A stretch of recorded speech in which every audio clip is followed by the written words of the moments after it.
E aí a gente ficou durante muito tempo, né, na música clássica, entramos aí para os anos 1900, né, começo do século aí, né, a música clássica meio que, música erudita, né, sempre dominando as paradas ali, mais do que a música popular, né, a música popular sempre ficou meio relegado, né, o pessoal, classe trabalhadora, né, música de elite era música sempre erudita. Erudita. É quando começa a acontecer um movimento, tanto nos Estados Unidos como na Europa, né, mais especificamente na Inglaterra, que é o skiffle, né? O skiffle, ele tem as bases, né? Ele veio basicamente aí do blues, do folk, do jazz, uma grande mistura aí, né? Dos ritmos do sul dos Estados Unidos. E o skiffle, ele acabou sendo o motor aí, digamos, né? O pontapé inicial para o nascimento da beat music, né? Da British blues, do British rock e do British folk revival, né? Ou seja, os britânicos, influenciados por esse som, começaram a trazer a própria cultura europeia, né, do folk europeu, para a música popular. Então, aqui nesse slide é interessante que a gente tem algumas figuras aqui bem carimbadas, né? Se o pessoal que está acompanhando a gente aí reconhecer algum deles aí, pode digitar aí, ó. Ah, eu conheci esse fulano aqui, ó. Reconheci esse cara da foto. Tirando aqui o Lonnie Donegan, né, que o nome dele está embaixo, Tá esse não vale, embaixo. mas as outras 4 fotos ali, ó, né? Então vamos Antes, falar um pouquinho do... Diga, diga. perdão, enquanto o pessoal reconhece aí, só dizer a Janis Mendes, agora entendi porque gosto tanto de rock quanto de música clássica. Tem bastante coisa a ver, eles têm uma ligação muito, uma simbiose muito grande. É isso aí, né? Pegando até o gancho que você falou do Queen, né? A gente só não falou o nome do disco principal que tem, né? A influência, que é justamente a Night at the Night at the Opera. Opera. É. Então, olha lá, vamos falar um pouco desse nosso amigo aqui, ó, Lonnie Donegan, né? O Lonnie Donegan, ele foi o maior astro, digamos assim, da música skiffle, né? Do estilo skiffle. Que, cara, ele é muito parecido com o country, né? Como ele tem essas bases da influência do blues, do folk, do jazz. Se você procurar aí no YouTube, você acha, né? Apresentações dele lá nos anos 50, tal. É muito parecido com o country americano, né? E aí isso influenciou a molecada, né? Que eram crianças mesmo, né? Molecadinha na época. Tá aí a foto do lado, né? Vamos pegar esse primeiro ali de cima. Molequinho sozinho ali, com a guitarrinha na mão, né? O pessoal olhando aí talvez não reconheça logo de cara, mas esse aí é o Jimmy Page, né? James Guitarrista, Patrick Page o próprio guitarrista do Led Zeppelin, né? Fala um pouco dele, Marcelo.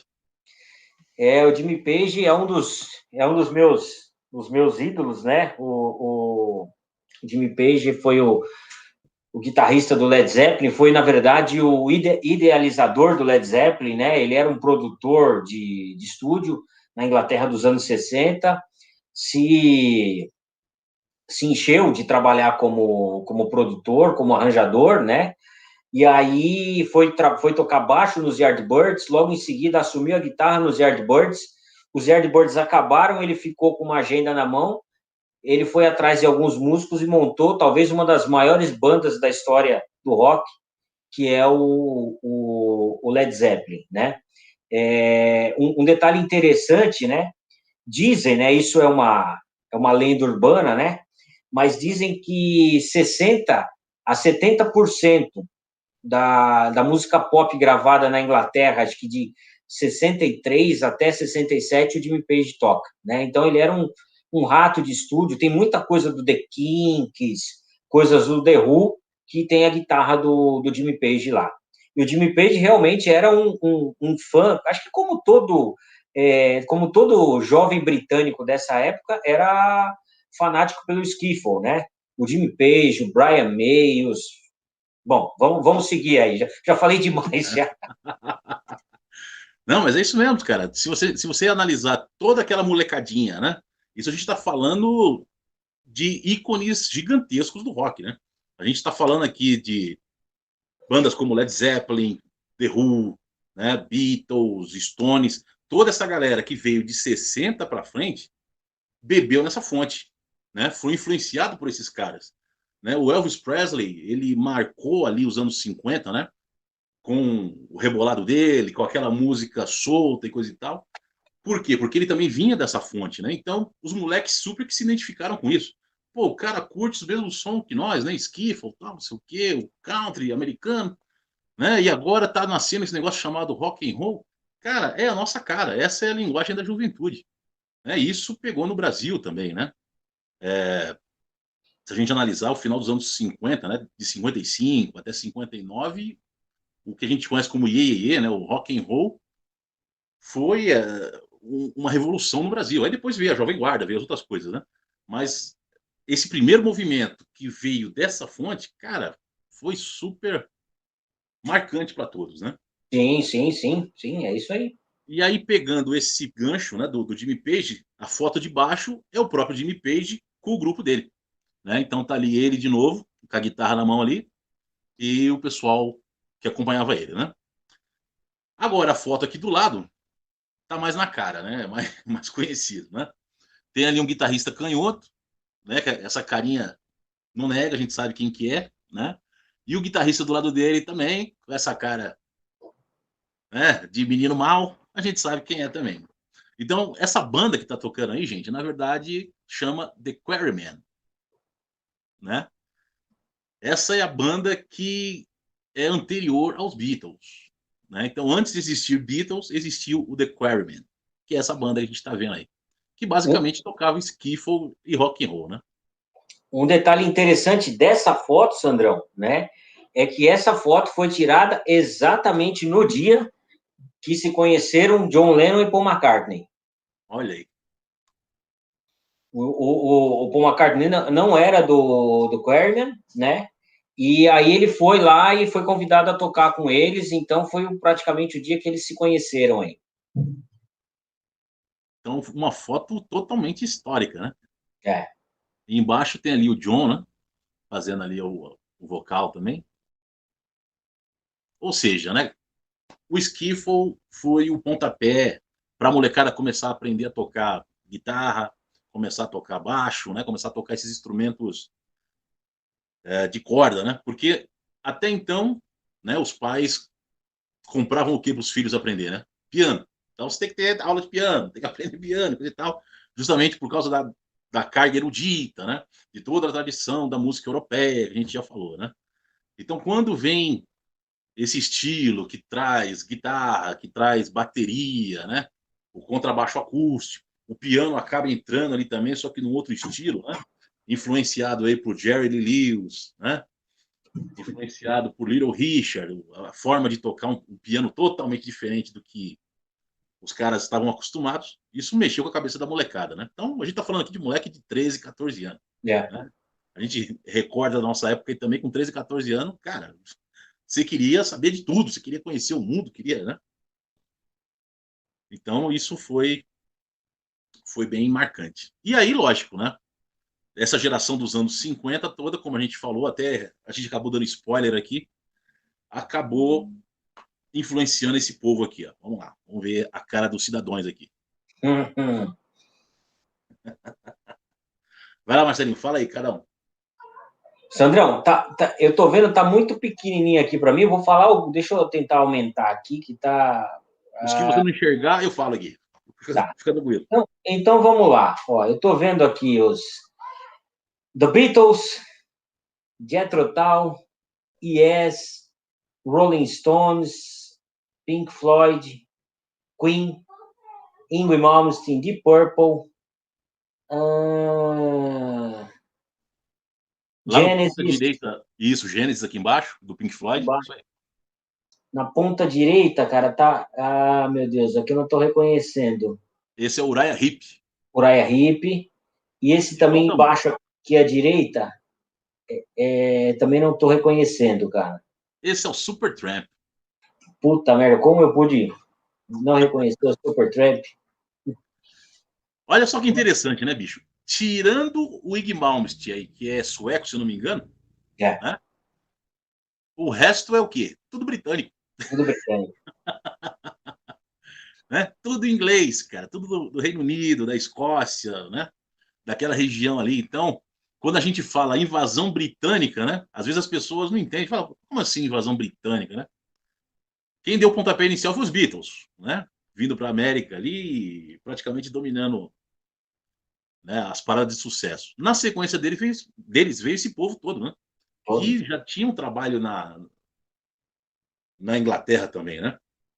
Os Beatles, eles foram ali os precursores, né? De uma forma global, digamos assim, né? De levar para o mundo. Mas a cena local britânica já era bem efervescente, né? Sim, sim, sim, sim. E aí, cara, por exemplo, quando a gente fala de invasão britânica, né, a gente ainda tem aí The Animals, The Kinks, The Who, né, várias outras também que vieram nessa invasão e que realmente atravessaram o oceano e invadiram mesmo os Estados Unidos, né? Foram realmente claro, os Beatles talvez foram os que tiveram mais sucesso, mas todo mundo pegou essa onda aí e realmente atravessou o Atlântico e fez muito sucesso nos Estados Unidos. Exatamente, cara. E você vê a influência, né? Que a gente acabou de falar. A questão do skiffle, que influenciou essa molecada toda. Só que aí, conforme eles foram se profissionalizando, o negócio foi ficando sério, eles começaram a trazer tudo aquilo que a gente já falou anteriormente, né? A música europeia, né? A música erudita, né? A música indiana, que a gente vai falar daqui a pouquinho ainda, É isso mas aí. eles começam, né, a agregar isso na música. O próprio Pink Floyd ali também, né, começa a fazer aquelas músicas maiores, né? 10, 12 minutos de música, aquela viagem toda para todo mundo solar, né? Baseado também na não só na música europeia, né? Mas na própria música oriental, né? Que a gente vai falar daqui a pouquinho também, né? O Jethro Tull, cara, que é praticamente a mistura do blues com o folk britânico, né? Você pega o folk, né? A questão ali da flauta, muito instrumento acústico, né? Acústico. E aí, Yes, né? Poxa, o tecladista do Yes, me fugiu o nome dele agora. Rick Wakeman. Rick Wakeman. Cara, o cara, 300 teclados lá, ele tocava todas, né? O cara é formado como músico clássico, né? Erudito, ele tem uma formação Sim, erudita o também. Rick Wakeman era músico erudito. Ele tem peças compostas, cara, que são praticamente como são peças como de compositores clássicos, né? Como, por exemplo, Viagem ao Centro da Terra, né? São composições que são semelhantes a uma composição a uma obra do. Eu não estou dizendo em termos de. Não quero comparar os dois aqui, não acho que. Eu gosto de tudo, mas, assim, em termos de complexidade, em termos de extensão, tamanho da obra, comparado aos compositores clássicos, né? Pois é, cara. E o John Lord também, né? Até pegando esse gancho, o John Lord, ele tem várias composições voltadas para o público erudito, né? Inclusive, tem um show, eu tenho isso em DVD, cara, chama Concert for Group and Orchestra, que é o Deep Purple ali no começo, né? Assim que o Ian Gillan entrou, o Ian Gillan acabou de entrar na banda, né? Depois da saída lá do Rod Evans e do Nick Simper, o Gillan entrou e eles já fazem esse show lá no Royal Albert Hall, né? Royal Albert Hall. Que é justamente uma orquestra gigantesca. O maestro é o John Lord, né? Que está regendo a coisa toda. E aí ele mistura ali o que? A música erudita ali que a banda, que a orquestra está tocando, com a música popular que a banda está fazendo. Né? Então, cara, vale super a pena. Não sei se no É YouTube. muito legal, cara, muito legal. Eu tenho esse disco também, é Tem muito também? bacana. Nossa, cara, é fora de série. Como é que tá os comentários aí, Marcelinho? Cara, tem aqui, deixa eu ver. Peraí, cara, que eu mexi aqui um pouquinho, deixa. Ó, tem o Cassião aqui, grande Cássio, um abração para você. Enciclopédias do Rock, que aula. Eles se sentiram livres para criar. É isso aí, eles se sentiam. É uma outra. Eu queria aproveitar o gancho aqui, né? E fazer um comentário. Isso é algo, um comentário pessoal, né? eu comentei ali no começo da live, falei da música grega, lá da questão do ethos, né, da música transmitir alguma coisa, né, transmitir um sentimento, um caráter, esse tipo de coisa. Que aí, né, falei um pouquinho, né, que a partir do Beethoven teve a questão do entretenimento, tal, né? Eu acho que o rock and roll foi o pico entre essas duas coisas, entre o entretenimento e a transmissão de alguma coisa. Eu acho que, ao meu modo de ver, assim, o rock and roll ele é o pico disso daí, porque ele realmente ele acabou tomando um caráter de entretenimento muito grande, né? Assim, a gente falou agora aqui, né, da invasão britânica, do sucesso, de tudo isso, né? Aconteceu tudo isso. E, além disso, né, além de todos esses detalhes aí, ele só teve todo esse sucesso porque ele realmente pegou as pessoas pelo coração, pelo sentimento, né? Então, eu acho que o rock and roll talvez seja a tradução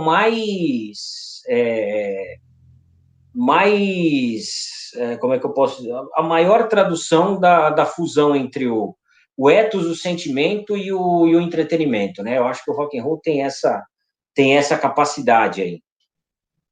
Concordo, cara, concordo contigo. E até fazer um adendo aí. Você vê, a gente falou aqui, né, que cada época tinha a sua música, que cada país, né, cada cultura tinha a sua música e era um negócio muito próprio, né? A música alemã é dos alemães, a música francesa é dos franceses, né? A música tradicional, que eu quero dizer. A música indiana era dos indianos.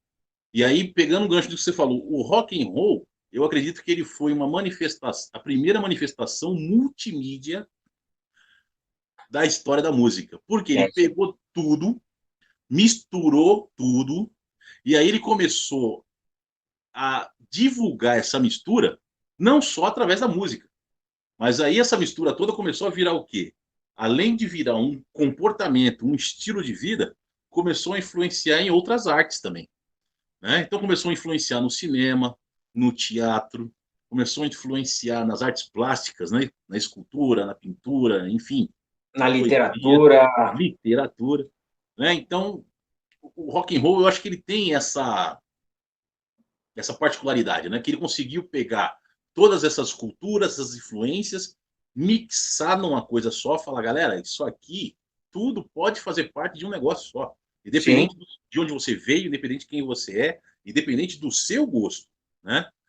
Porque de repente, assim, você pode gostar de uma coisa, eu posso não gostar da mesma coisa que você sim. gosta, né? Mas o rock and roll ele tem essa característica, né? Ele consegue pegar tudo isso, misturar e falar a língua de quem se dispõe a ouvir ele.